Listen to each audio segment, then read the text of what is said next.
Now available in paperback and Kindle Unlimited. Isis, Escape from Transylvania. The goddess next door and John Haynes must escape a horde of vampires on the hunt in this horror-filled Isis series adventure. Get Isis, Escape from Transylvania in paperback and Kindle Unlimited today. When I take a critical look at Star Wars and Marvel's publishing division, I'm clearly seeing a pattern as to why both brands are in a state of decline. And the pattern that I'm seeing emerging as related to why both Marvel and Star Wars are in a state of decline has to do with the people who have been put in charge of both Marvel and Star Wars at Disney. Now, when it comes down to Disney, Disney thought that they could put female executives in charge of both the Star Wars brand and the Marvel Publishing division, and that they could put any female in charge of these divisions, and that these divisions would be able to grow. However, when you take a critical look at the backgrounds of both Sana Amanat at Marvel and Kathleen Kennedy at Star Wars, you clearly see that neither female is qualified to manage both of these brands, and because of their mismanagement, both brands are in complete decline. Now, when it comes down to Star Wars, Kathleen Kennedy has been in charge of the Star Wars brand ever since Lucasfilm was sold to Disney. Now, your Kathleen Kennedy was primarily an executive producer in most cases, and she handled the money, so she did not really understand how the business side of Star Wars worked, nor did she understand what the Star Wars lore meant to fans. And because she did not understand this, she decided to go out of her way to push her feminist agenda in Star Wars. And as a result, the new trilogy that she has helped produce is one of the worst Star Wars products ever to be produced in the history of the 40-year-old brand. And the most recent film she had helped produce, Solo, a Star Wars movie, was the first box office flop for the Star Wars brand. And I believe that the reason why the Star Wars brand is in decline is because they hired a grossly unqualified woman to run the Lucasfilm division, and because this woman did not have any passion for Star Wars, she did not understand the history of Star Wars, and she did not care about the history, mythology, and lore of Star Wars. This is why we got uninspired films that really did not capture the spirit of Star Wars or paid respect to the history and heritage of the whole Star Wars mythology and the Star Wars lore. Your Kathleen Kennedy was not a fan of Star Wars. She just was somebody who was picked because she was female and they wanted to meet some diversity quota. And because she was there hired to meet a diversity quota, your Kathleen Kennedy thought she could use the Star Wars brand as a way to push her narrative for feminism in a new Star Wars trilogy. Because when you take a critical look at the Rey character is nothing more than a Mary Sue who represents your Kathleen Kennedy. And because she represents your Kathleen Kennedy, this is why the new trilogy did not have a character transformation arc like the original episodes 4, 5, and 6, where we saw characters like Luke Skywalker grow from boyhood into manhood, your Han Solo go from a ruthless scoundrel into a compassionate man, and your Princess Leia grow from a strong woman to being a leader who looked out for all the people around her. Those character transformation arcs were the result of George Lucas and many screenwriters working together to maintain a vision that was consistent through 3 films. But when we take a look at Kathleen Kennedy's vision, it's a really jumbled vision, and it's a jumbled vision because she's trying to push a group of characters no one likes on people, and she's trying to push an agenda on people based on gynocentrism. And because she wants to push this gynocentric narrative, many Star Wars fans are balking at her films and are very angry because when they look at films like Last Jedi, they see characters like Luke Skywalker compromised and acting out of character, and they see characters like Han Solo killed off in ignominious fashions, and that has turned off many Star Wars fans and has led to the Star Wars brand falling in decline. Now, when it comes down to the Marvel Publishing division, The Marvel Publishing Division is also in a state of decline because they've hired a grossly unqualified female to run part of the Marvel division. Now, Marvel's Vice President of Content and Character Development, Sana Amanat, is also grossly unqualified to run the Marvel division. Now, when it comes down to your Sana Amanat, her background really isn't from comics, science fiction, or fantasy, and she primarily comes from a platform based on politics. And because her platform is primarily political, this is why she's always trying to push a false diversity narrative in her comics, and her comics always have this whole political agenda throughout them. Now, when it comes down to your Vice President of Content and Character Development, I would believe that your Vice President of Content and Character Development should be primarily focused on making sure that characters remain consistent from story to story, and making sure that character development maintains that character's consistency and integrity from story to story, in the same way an editor-in-chief like Jim Shooter and a other editor like a Mark Gruenwald would back in the 1980s. Because back in the 1980s, your Mark Gruenwald, when he was alive, your Mark Gruenwald made sure that every character remained consistent from story to story. Moreover, he made sure to understand the Marvel Universe and the Marvel Universe lore so that every reader got the same consistent story, whether a character like Hawkeye appeared in Avengers, or he appeared in Iron Man, or a character like Spider-Man appeared from his own book, Amazing Spider-Man, to interacting with the Avengers. And because Mark Gruenwald had extensive knowledge of the Marvel Universe, they were able to utilize even the most obscure characters in the Marvel Universe and made sure that their appearances were consistent from their stories in the 1960s all the way up until the early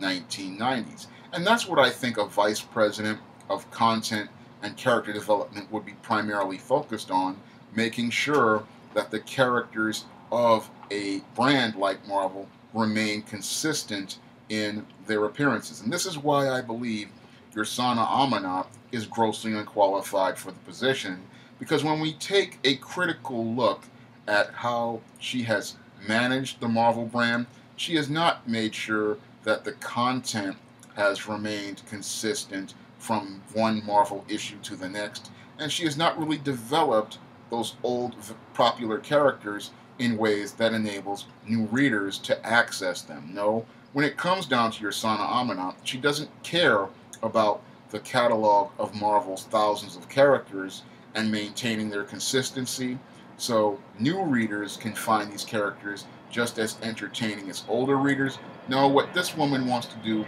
is push a false narrative regarding diversity. And instead of giving us the Steve Rogers Captain America everybody grew up with, she wants to give us Sam Wilson, the Falcon, as Captain America. She wants to give us a female Thor, a black female Iron Man, and she wants to give us token diversity characters in the place of main characters that everyone grew up knowing and loving. And she believes that this was the way to push diversity. Unfortunately, because of Sana Amanat's diversity campaign, Marvel Comics sales have gone into decline, and many comic fans want nothing to do with Marvel Comics anymore. And that's really sad, because what happened due to Sana Amanat's mismanagement was that a generation of potential comic fans missed out on comic books, and Marvel Comics missed an opportunity to reach an entire new generation of comic fans. And that's all due to this one female being grossly unqualified for the position, not understanding the duties of the position, and not having a vision for developing Marvel's characters and making them accessible for the next generation of readers in the 21st century. Now, when it comes down to your Sana Amanat, this is a woman who is more interested in identity politics, and because she's so caught up in identity politics, she's caught up in trying to push another Mary Sue character. Now, this Mary Sue Kamala Khan is nothing more than Sana Amanat in a Ms. Marvel costume. And she's cosplaying as Ms. Marvel in many of these comics. And that's what, just like Kathleen Kennedy is cosplaying as Rey in Star Wars. And they're using these avatars to push their identity politics and push their agendas, as they call themselves trying to push agendas that really counter the missions of your Star Wars and your Marvel comics. And because these women are pushing their feminist agendas and their gynocentric agendas, they are driving these brands straight into the ground. And because they are driving these brands straight into the ground, many comic fans are alienated by these two women and their lack of vision and their lack of creativity, and they don't want to associate with the brands of Star Wars or Marvel's publishing division. And that's all due to these females being in positions that they got, not based on merit, but based on diversity quotas. Now, I look at both of these women, and again, they clearly show me that they are not qualified for their positions. Your Kathleen Kennedy has shown this by her lack of respect and lack of regard for the Star Wars mythology and the Star Wars lore. When I look at what she's presented on the screen of the film she's in charge in, there is no love for Star Wars, there is no passion for Star Wars. None of the heart and spirit of George Lucas's films are on the screen of her films. And when I look at Sana Amanat's Marvel, I don't see any of the passion in the pages of the comic she is supposed to be in charge of as related to content and character development. I don't see anything as related to the spirit of a Marvel comic. I don't see anything as related to the heart of a Marvel comic. I don't see anything related to the soul of a Marvel comic, or anything related to anything Stan Lee established or Jack Kirby established back in the 1960s, as they were laying the foundation for the Marvel Universe with Fantastic Four #1, Amazing Fantasy 15, and many other great Marvel comics, which laid the ground foundation for the Marvel Universe. No, I don't see any of that vision as related to Marvel in Sana Amanat's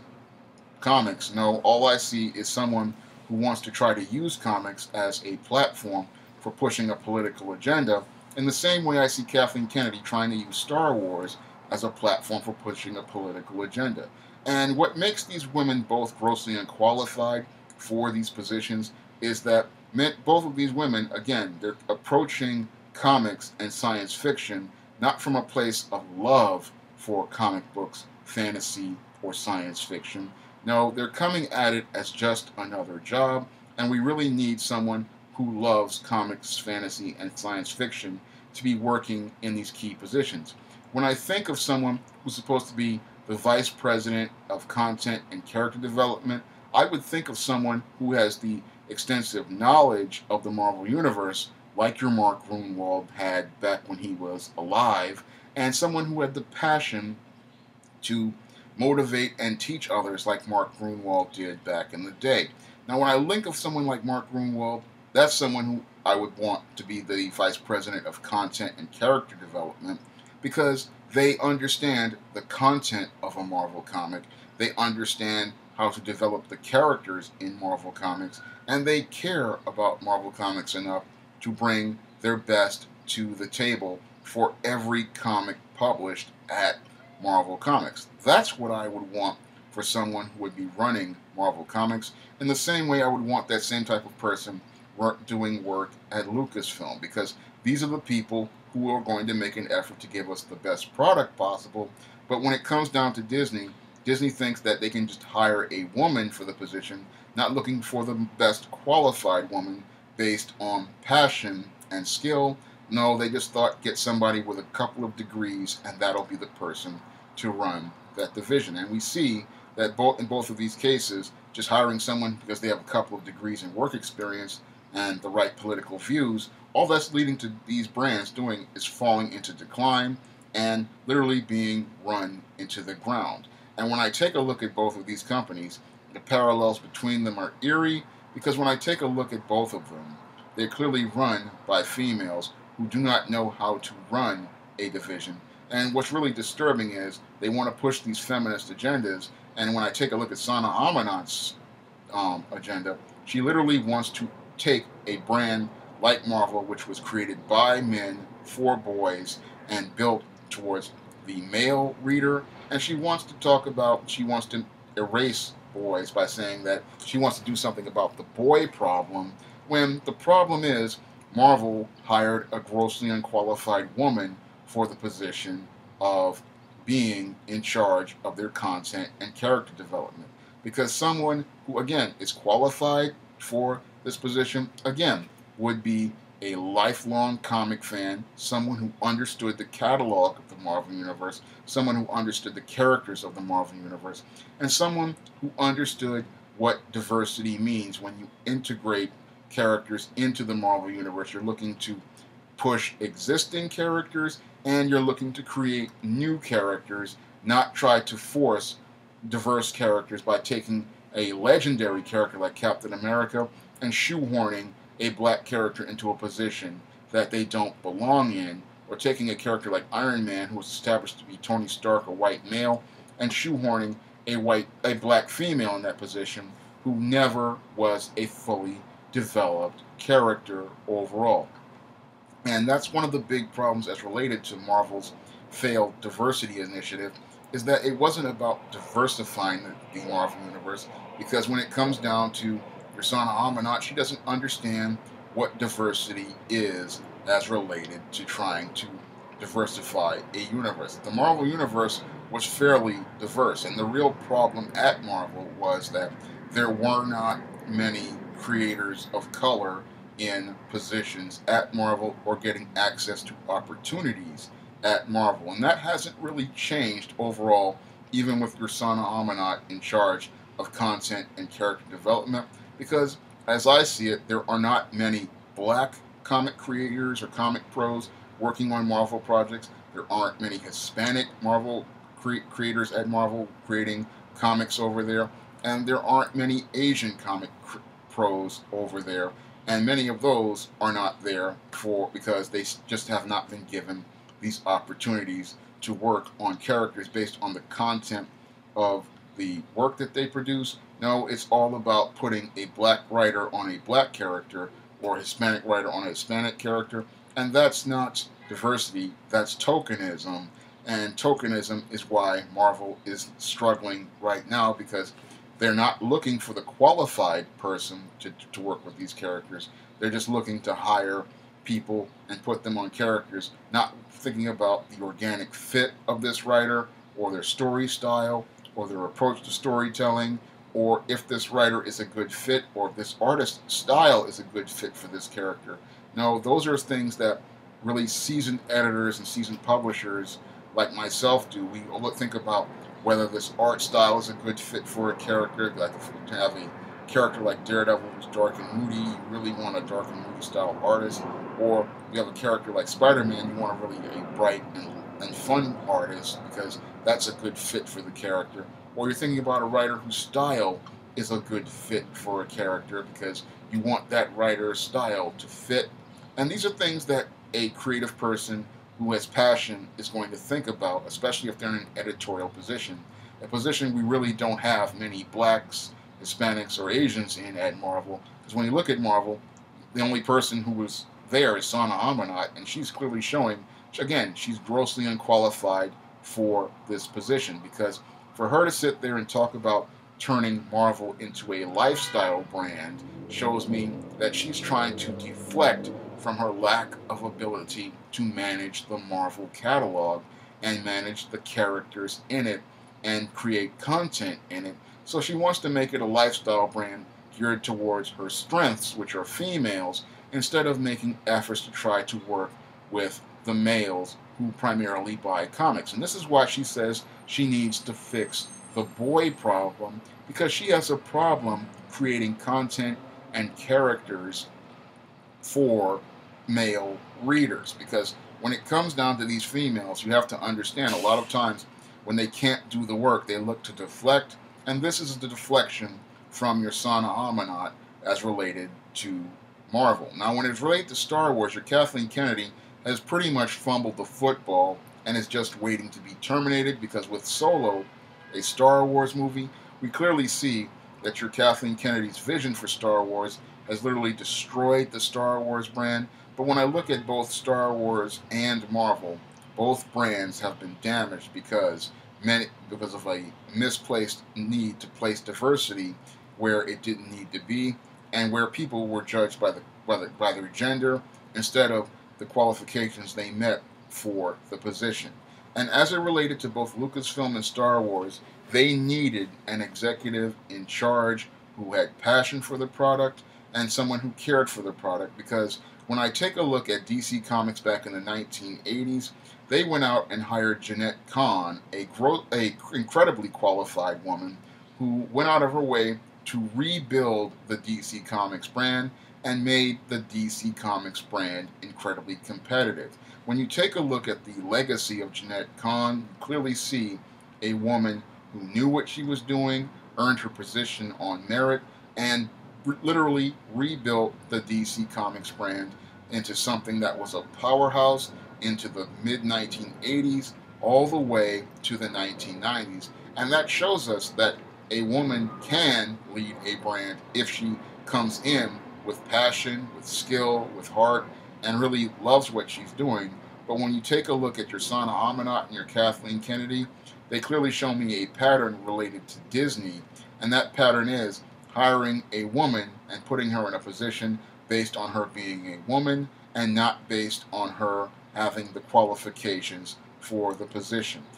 When it comes down to qualifications for a position, you have to look past the education and the experience, and you have to listen to that person to see if they really want to be there by the things that they say. And when I look at your Shawn Amanat, and I look at her background, and I look at Kathleen Kennedy's background, they weren't good fits for these brands, and because they were the wrong person for the brand, they wound up sending both of these brands into decline. Now, the person people want to see at Marvel and at Lucasfilm running both brands is someone who loves the characters, loves comics, loves science fiction, loves fantasy, has watched lots of fantasy and science fiction, read lots of comics, and really cares about these characters, maintaining the integrity of these characters, maintaining their mythology, maintaining their lore. This is what comic fans and Star Wars fans want to see in charge of it, because this is the type of person who cares that much that they will go the extra mile towards making sure that Star Wars fans and comic fans get the best comics possible and the best Star Wars movies possible, because they want to enjoy these characters and they want others to enjoy these characters as well. And because they're working on these characters, they want those customers to have the same experience they have watching these characters as they have working with them. That's what I would want to see working at Lucasfilm, at Marvel, that type of individual, because that's the type of individual I am working on my own SJS Direct imprint. When I'm working on my own fantasy and science fiction characters, I always make sure to give my readers the very best as related to storytelling and character development, because I want my readers to have the best experience possible when they pick up an ISIS series book, or a book like The Temptation of John Haynes, or The Man Who Rules the World, or a book in the Spinsterella trilogy. And I want every reader to have the exact same consistent experience from book to book, and I want them to understand that every book that they pick up will be an entry point that they can enjoy, and that they can go either forwards in the series or they can go backwards in the series. And that's something I want my readers to enjoy and experience, and that's what I would believe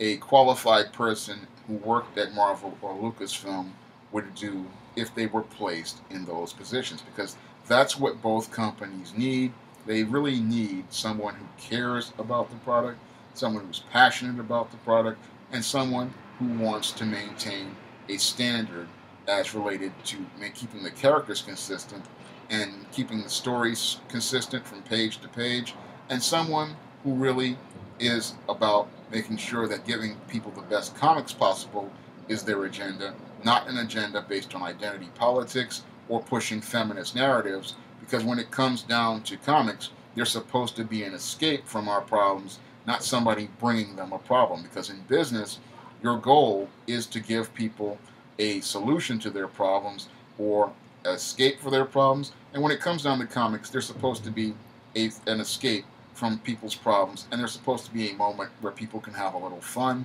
And when I take a look at a Marvel comic, it's just not fun. And when I look at Star Wars, it's just not fun because these two feminists want to push identity politics in a place where it just doesn't belong. If you want to try some of my SJS Direct publications like the ISIS series, the E-Steam series, the Temptation of John Haynes, and the Smith-Stavrella trilogy, you may do so by clicking the link to Amazon.com in the description box. And if you want to see me make more videos like this, you can donate to my Patreon by clicking the link in the description box. That's all I have to say for this video. You can comment, rate, and subscribe. Now available in paperback and ebook, The Man Who Rules the World. John Haynes must bring together men and gods to overcome a threat that seeks to destroy the planet. The Man Who Rules the World. Now available in paperback and e-readers everywhere.